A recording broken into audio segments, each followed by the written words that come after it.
Esther Snyder attended more funerals than most people could bear. In order, she buried her family members. First the death that began with her husband, then it continued with her adopted son. After that, she buried her youngest biological son, and finally she laid her oldest biological son to rest. Without paying attention to these deaths, the company continued to grow rapidly. After every loss, the shares rose even more, until in the end only a single name remained. This was not a fast food story, it was the story of a survivor. In 1948, a business that started as a small 10 by 10 foot stand in Baldwin Park, California, over the years reached more than 400 branches across 9 states, and its annual revenue exceeded $2 billion.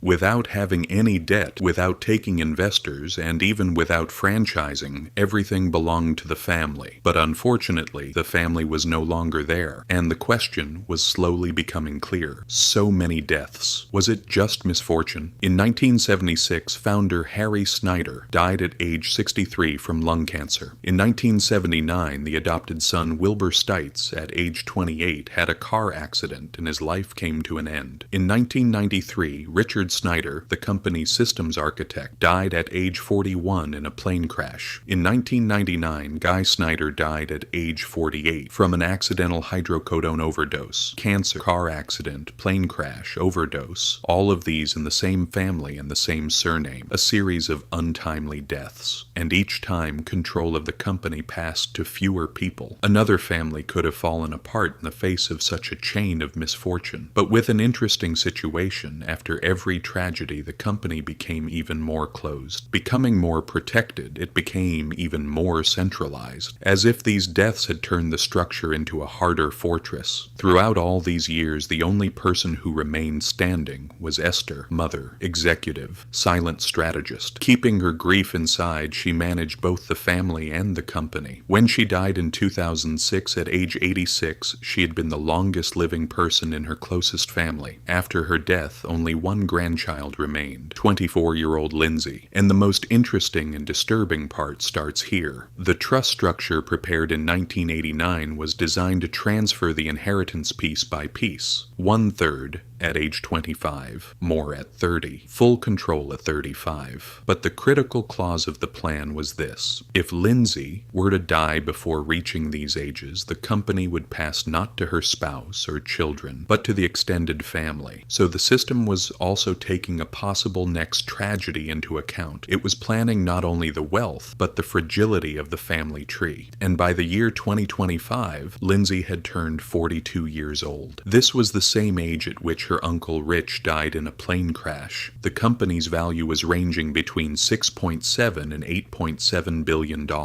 and she was the sole signatory and the owner of the entire company, the only survivor. No franchise, no investors, no shareholders, no debt, but there is also no one to share it with. So is this really just an unfortunate family, or does fate narrow as power concentrates? And most importantly, as an empire grows, who pays the price? The story had started with a small speaker box in Baldwin Park, but today what remains is a multi-billion-dollar company and dozens of unanswered questions. Harry Snyder was a visionary. He was a Canadian-born former caterer, and while serving in the U.S. Navy during World War II, he dreamed of revolutionizing the way people consumed fast food. Esther Johnson was no less than him. She was a Seattle Pacific University graduate, had a zoology diploma, and she skillfully used her meticulous nature while working as a surgical nurse in the Waves Military Service Unit. Their meeting happened when they ran into each other at lunch in a restaurant near a military base in Seattle on September 2, 1947, instantly matching each other while Harry brought to the table limitless creativity, an enthusiastic passion for fresh ingredients, and a strong drive for operational perfection. What built the foundation of this dream was Esther's tireless hands and sharp attention to detail. They had become partners in every sense, from managing handwritten notebooks, to making patties with their own hands at home, to precisely supervising the staff's order accuracy. She complemented Harry perfectly. They married in 1948 and opened the first In-N-Out branch the same year. In those early days, they did not know they were laying the foundation of a brand that would become America's most admired burger chain. California witnessed a culinary revolution in 1948 1948 when Harry Snyder established the state's first drive-through hamburger shop in Baldwin Park. This small venture, squeezed into a modest 10 by 10-foot space at the corner of Francisquito and Garvey Avenue, quickly became a pioneering brand in the post-war fast food era.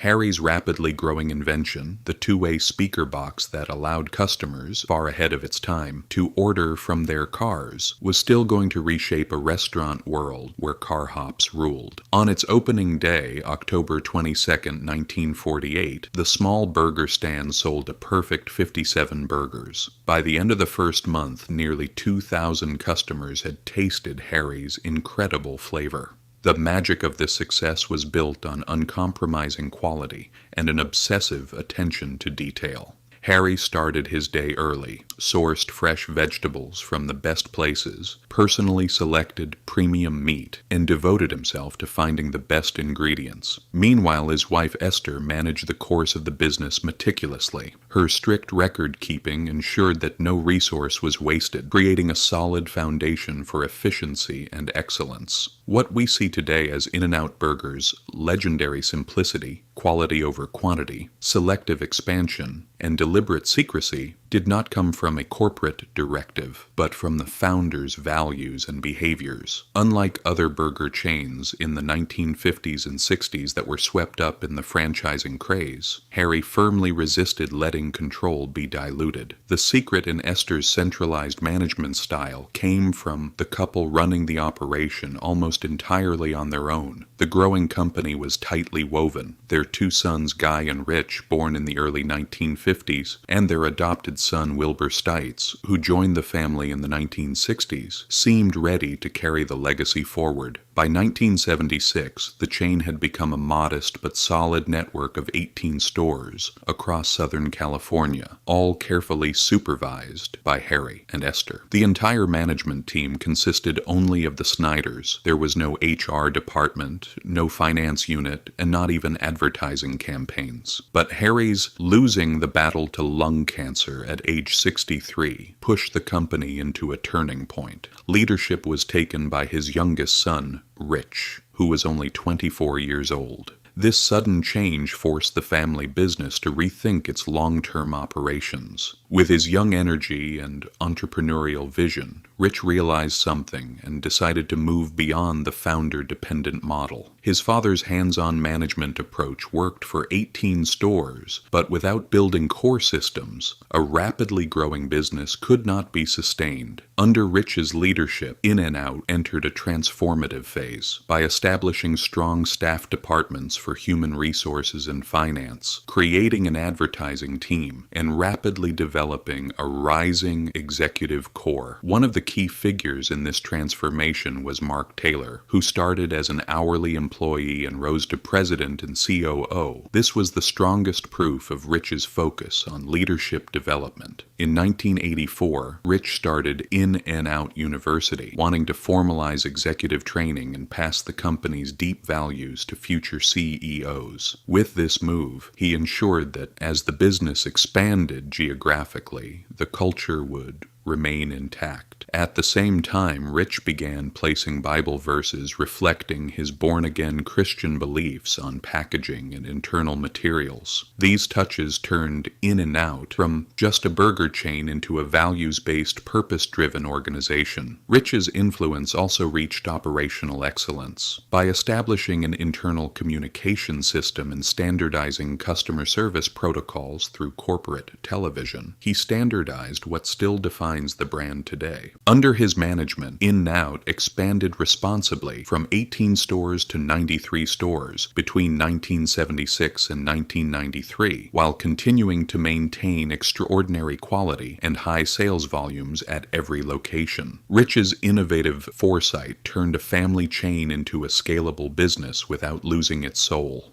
Unfortunately, Rich's era ended suddenly on December 15, 1993, after overseeing the opening of the 93rd store in Fresno while returning to Newport Beach. The West Wind 2 jet entered the turbulence created by a larger aircraft flying ahead and crashed during its landing at John Wayne Airport, and his life ended at age 41. Rich Snyder's transformative leadership left a legacy that still shapes In-N-Out Burger today. The company's perfect commitment to quality, operational excellence, and family values is still a pioneer in the fast food industry. The vision that Harry and Esther Snyder established was deepened even further by their son Rich. During the jet's approach to landing, it suddenly lost control, entered a steep descent, and crashed about 2 miles before the runway. 5 people on board died at the scene: 41-year-old Rich Snyder, 37-year-old Executive Vice President and COO Philip West, Senior Executive Jack Sims, Captain Stephen Barkin, and co-pilot John McDaniel. Rich's death was far more than a personal tragedy. It removed the architect of In-N-Out's scalability, the man who for 17 years built management depth, formal training systems, and a resilient senior leadership team. The crash also revealed a serious aviation oversight gap. The FAA had been aware since at least 1991 that the Boeing 757 produced extraordinarily powerful wake turbulence, but smaller aircraft flying behind the 757 were being overlooked and not warned. After the crash, the FAA issued a nationwide directive requiring special turbulence warnings for aircraft following the 757. Interestingly, a fast food executive's fatal flight became one of the triggers for changes in national aviation safety policy. The plan Guy Snyder inherited was not an unfinished concept, but a structured business blueprint. But he did not share Rich's engineering mindset and was already struggling with personal instability. In January 1994, just days after his brother's death, he took the president's chair. Before taking that seat, he was fighting opioid addiction that began after a motorcycle accident he had suffered. While Rich had systematized the organization for nearly 2 decades, in Guy's period, even as his illness worsened, his focus was on maintaining the existing framework. Between 1994 and 1999, the store chain grew from 93 to 140 stores, showing about a 50% increase in 6 years, and a first happened as the company moved outside Southern California.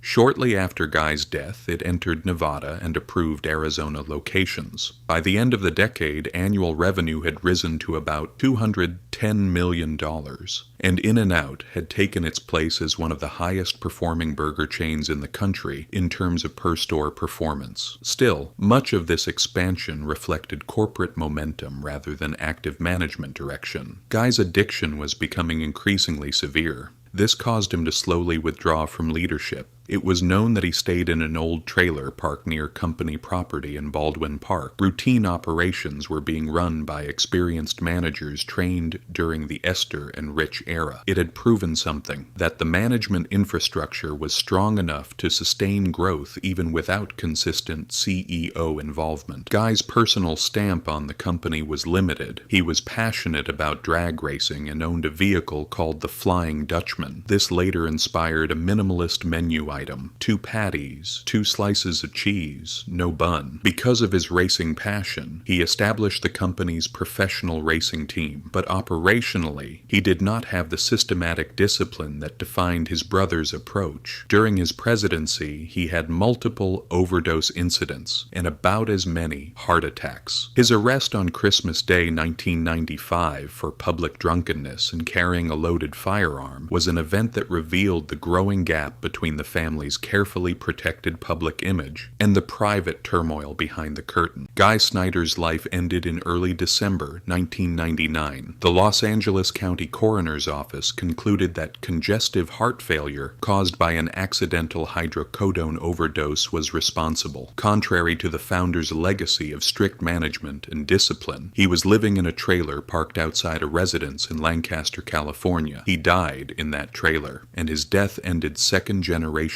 family leadership. Rich was gone. Guy was gone. Wilbur was gone. Esther Esther Snyder, 79 years old and recovering from a serious hip fracture, returned to the president's chair decades later. Lindsay was 17 and still in high school. For the first time in the company's history, it faced a difficult question. Could In-N-Out survive without a Snyder actively leading it? Lindsay's answer was not to step forward as a ceremonial heir. It was to start learning the business from the very bottom, quietly working store-level positions, including peeling potatoes and chopping onions, and at the same time dealing with credible kidnapping threats tied to her family's wealth. As a part-time employee at a California location, she worked alongside employees who had no idea she was part of the company she owned. Lindsay was not watching the company from an executive chair. She was absorbing it at the counter and the prep table. She wanted to understand operations not like an executive, but like someone responsible for execution. What the public did not know at the time was that her apprenticeship took place under real security threats. In later interviews, she stated that she experienced at least 2 kidnapping attempts. These incidents permanently shaped her relationship with visibility and privacy. The first occurred shortly after her father's death when she was 17. The second happened years later, when she was 24 and managing a Baldwin Park location. While driving, she noticed a van with tinted windows following her within the premises. Trusting her instincts, she stopped the car and ran on foot across a nearby freeway to escape. The company's cautious media posture, limited executive access, and Lindsay's long anonymity were not brand tactics. They were defensive measures adopted by an heir who understood she was being watched. During the same period, the executive team guiding In-N-Out as Lindsay came of age began to experience division. In December 2005, Vice President and board member Richard Boyd filed a lawsuit against the company, claiming that Lindsay and some executives were trying to remove Esther Snyder from her trustee role without Esther's approval in order to accelerate the company's expansion. Boyd alleged that Esther had told him some insiders just wanted to see her gone. In-N-Out filed a countersuit against Boyd, accusing him of fraud and misconduct. The court process revealed both the trust structure governing succession and a philosophical split over the company's future. Boyd advocated controlled, slow growth without compromising quality, but others, from a more opposite perspective, saw an opportunity for national scaling. And in July 2006, Boyd was removed from his trustee roles. 20 days after Lindsay turned 24, on August 4, 2006, Esther Snyder died. Lindsay did not immediately take the president's chair. She would wait until age 27 to take it. This waiting period allowed her to deepen her operational training and confront her personal challenges.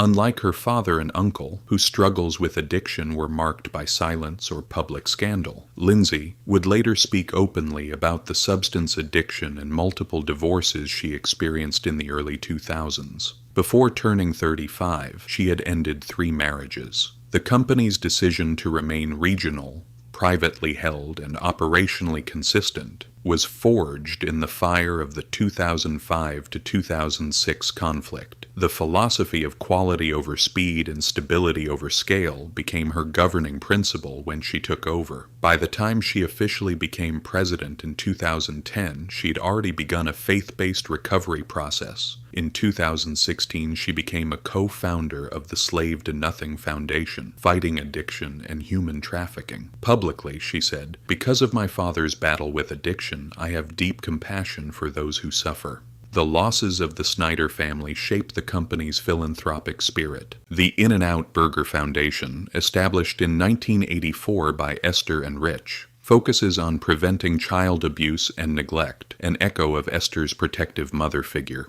Slave to Nothing focuses on addiction and exploitation. The His Eyes Foundation, established in 2025, focuses on homelessness. These are not side charity projects. They are structured expressions where private grief turns into corporate mission. At In-N-Out, control functions as structural insurance against instability. The family's repeated losses prove that individuals can disappear unexpectedly. Therefore, systems must continue beyond them. Every new leader taking the chair repeatedly reaffirmed the decision not to franchise and not to go public. By tightening internal governance, In-N-Out prevented an external owner after Rich's death from using his infrastructure to pursue rapid national franchising, and prevented a public company after Guy's death from accelerating growth to meet market expectations. Growth is constrained by a supply chain logic that operates like policy. Each restaurant must be within a day's drive of the company's patty production facility. No freezers, no microwaves. The meat is cut and ground in-house. Potatoes are prepared in-store by hand-cutting whole potatoes. When entering Texas in 2011, the company first built a commissary in Dallas. Before opening in Colorado in 2020, it built a production facility in Colorado Springs